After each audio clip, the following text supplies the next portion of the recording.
Je m'appelle Laetitia Ferrach, je suis ancien membre de l'équipe de France de karaté et j'ai été multiple médaillée en championnat du monde et championnat d'Europe.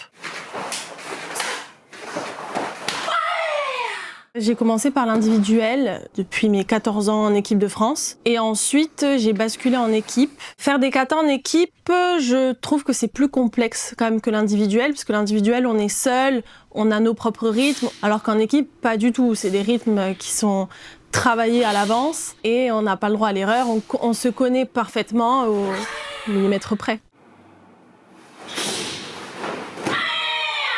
Ce qui est compliqué dans le karaté, surtout le kata, c'est qu'il y a un côté très artistique. Donc nous, les femmes, même les hommes, on nous demande vraiment d'être beaux et belles.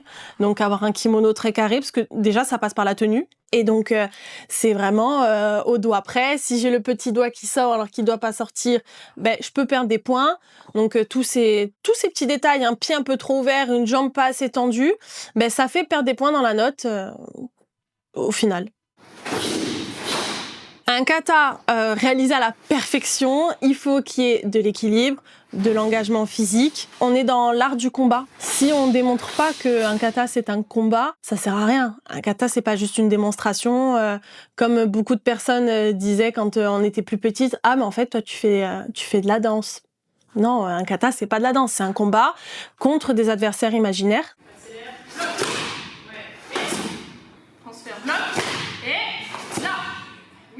Alors au début, le rôle de ma sœur, quand j'étais plus jeune et que je faisais des compétitions, c'était un poids énorme. Que je comprends en fait dans une fratrie quand il y a toujours le plus petit qui a du mal à briller. En fait, je le comprends tout à fait parce que j'ai eu du mal à briller. C'est dur de passer après quelqu'un qui a déjà performé, qui a déjà un nom. Parce que moi, en fait, on m'appelait la sœur d'Alexandra. Je suis pas que la sœur d'Alexandra.